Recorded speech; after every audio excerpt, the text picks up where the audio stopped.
rather than 911. That will greatly help us service the true calls for emergency response.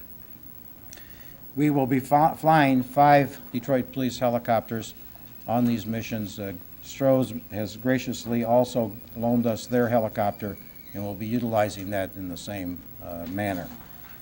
In addition to that, and many of the people are here and can be singled out after our short presentation to ask them specific questions, we have the Community Service Unit under Commander Humphrey, who will be operating with Detroit Police Reservists in a large number.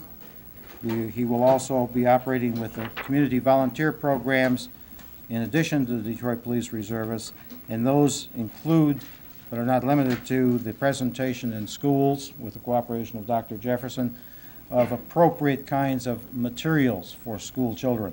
And it's not just focused on violence or misbehavior. We also like to tell the kids that things that in their safety, about things that may show up in their candy or that sort of thing, or be costumes that might obscure their vision, and therefore making them at risk for automobile accidents.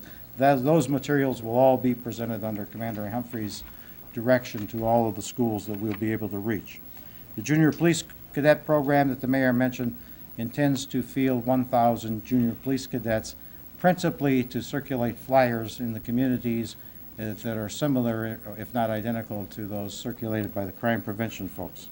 The Police Athletic League is hosting parties, and the police officers assigned to the Police Athletic League will be active in their centers throughout the city, and will be having parties for young people in order to try to otherwise occupy them. Many stations, all many stations, will be manned. They will be manned not only by the sworn police officers assigned to them, but by Detroit Police Reservists who will walk beats within the area of influence of the mini station.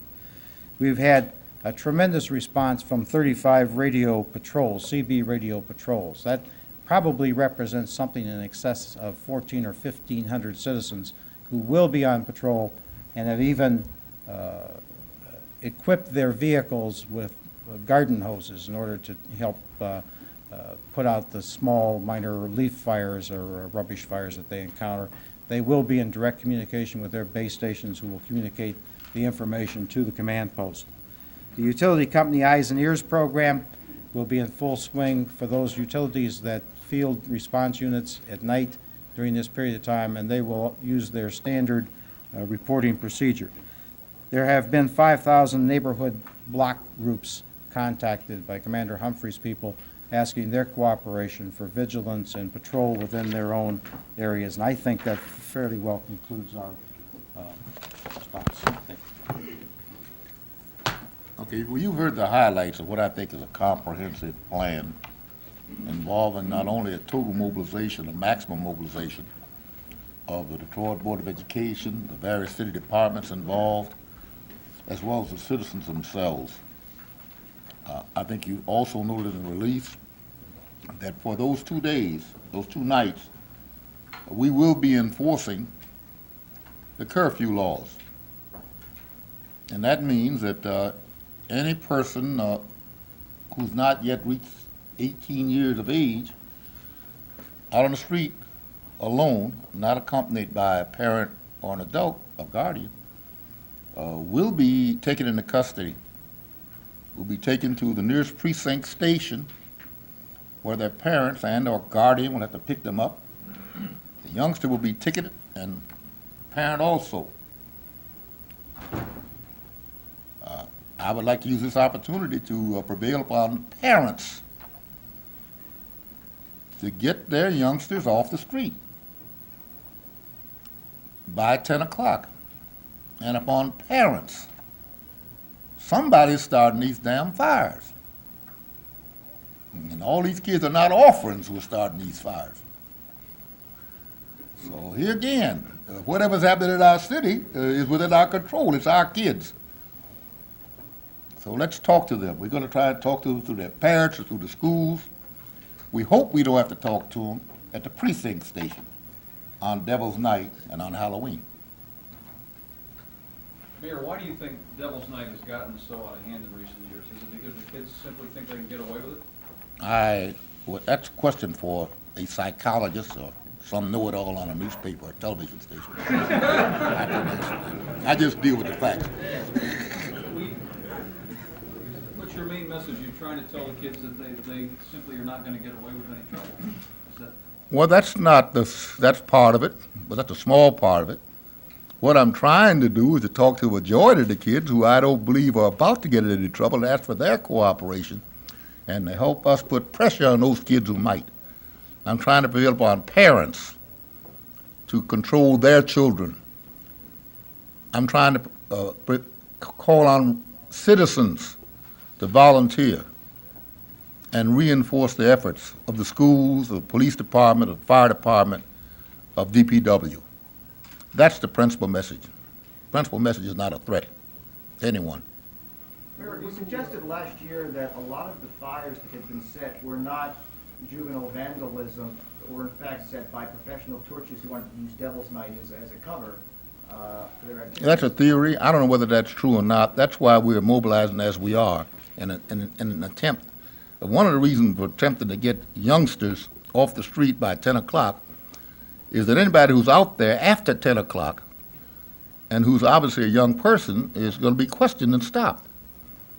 Now, frankly, we don't know. There's a lot of speculation as to what the age of the persons are who started these fires. That all evidence would point that most of them are kids who call themselves having fun. There could be some torches out there, torturers. They burn for profit, as you know. And there could be some who would take advantage of the confusion, there always are, to rip off chains and to rob and to go about their usual crimes. But these measures will respond to both.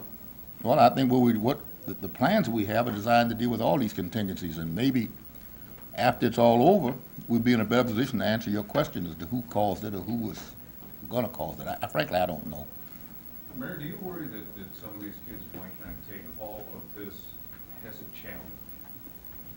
Well, I don't know what you do when you see a danger.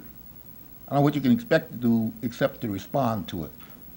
Now, if enforcing the law is viewed by a majority of the people, is ever viewed by a majority or a substantial number of the citizenry as a challenge, then it will be impossible to enforce the law. Mr. Mayor, Now, I'm doing my job. how does this response compare to previous years? It's bigger. It's bigger because the problem has been growing. And it takes advantage of some of the lessons that we have learned and some of the successes we've had, frankly, in getting cooperation out of the citizens. I think that's probably the outstanding lesson can be drawn from this thing, is that the people across this city will respond when they're asked to, and we're asking them. Do you know how many police officers and fire officers will be on the street? No, I can't tell you that. That would be given, I'm not going to give you a diagram of what our forces are. Who would you say you represent? What's been the What's past that? policy of curfew on Devil's Night and Halloween? We have not enforced the curfew before this time. Were there people We've been prosecuted? very selective in enforcing curfew. What's Were that? there people prosecuted last year? There were a few.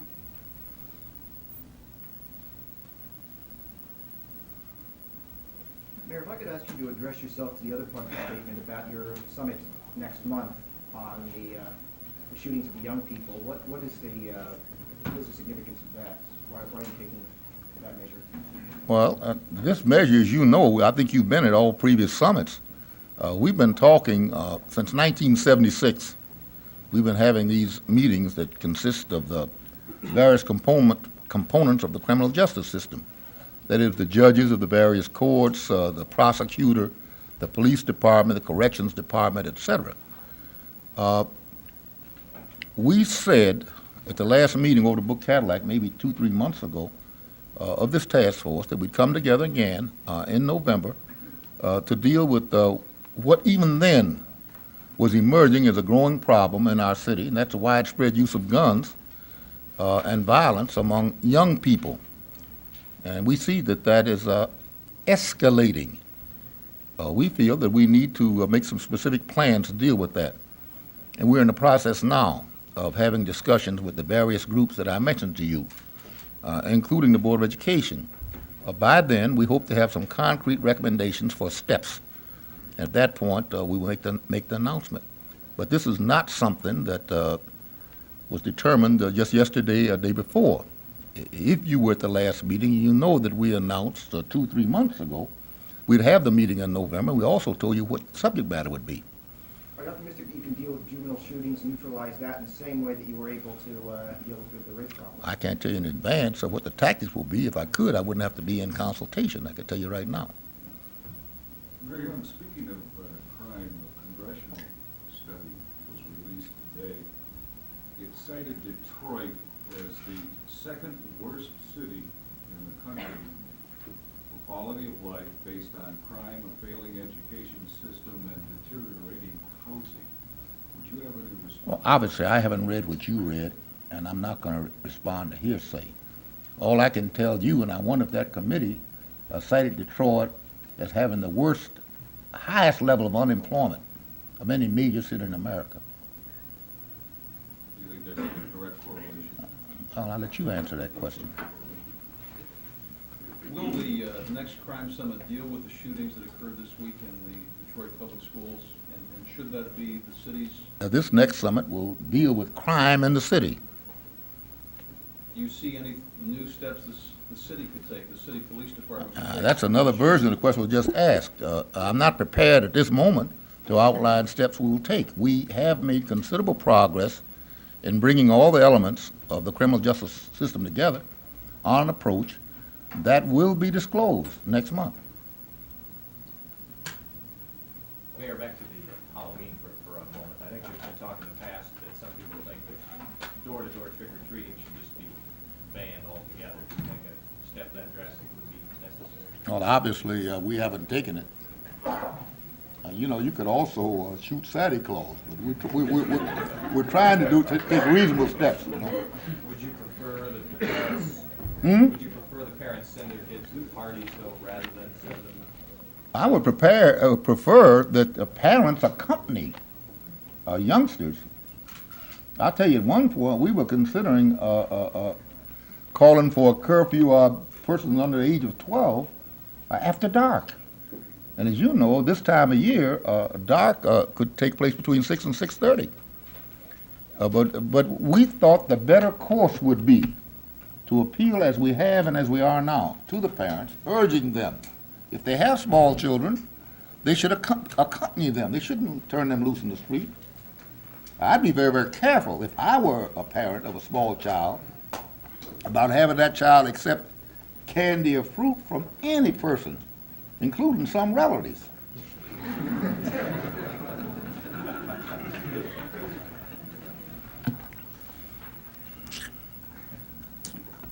Any other questions? The schools, especially with... What's that? Regarding the schools, especially with Dr. Jefferson here, there are already some use of metal detectors, and you have some officers in schools, I mean, short of actually shaking down lockers like they do in maximum... Now, let me say this. This conference was not called to get into the school problem. Now, Dr. Jefferson can speak for himself, and he will. But please, let's keep it on the subject matter. I've indicated to you that I'll be coming forth with a plan. I'll be talking to Dr. Jefferson. Doctor?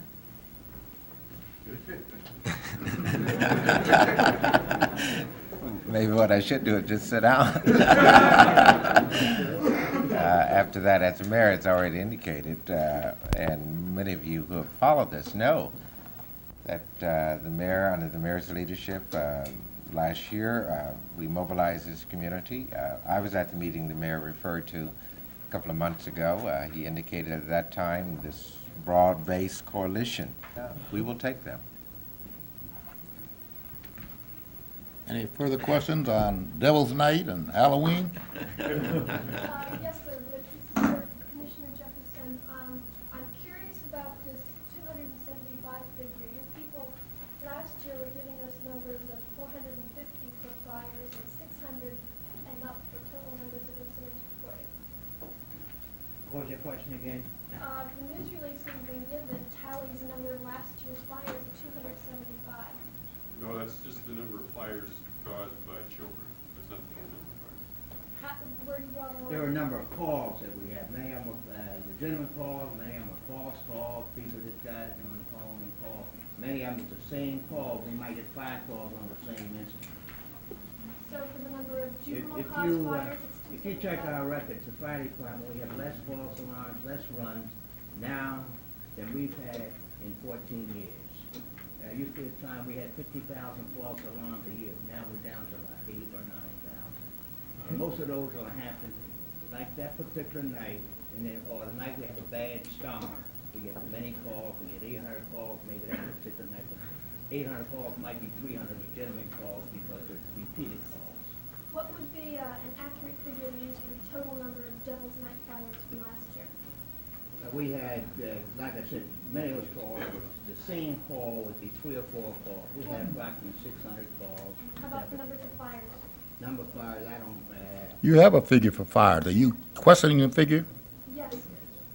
Well, then what did we give them last year? That's the question you asked. Or is that your own figure you quoting, 450? I don't know. Where did we get the figure from? Fire officials from last year. Well, you may be or you may not be. What was the figure, Jeff? if I remember correctly, we had the number of calls, and like I said, a lot of those calls was the same fire. And actually, I think, Chief, if I remember, the fire itself was about 260 fires. What was the figure? Go on. Well, how did we get the figure that we got in the damn report? The number in the release is the number of fires that were determined to be caused by children, not the total number of fires. I'm sure the figure. That's a good question. Damn good question. Have another? Yeah, go ahead. Don't press your luck, though. On unrelated topic, Mr. Mayor, we're told you haven't been able to collect on your World Series bets with the mayors of Kansas City and San Diego. You're right. You're absolutely right. Well, we can do that. Well, I don't know. We got the championship with that. I'll take a squad. Are you going to just excuse the bet? Well, I don't know. We're not going to invade Kansas City or San Diego.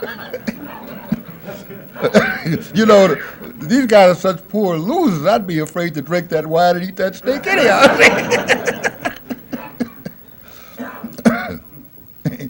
Any further questions?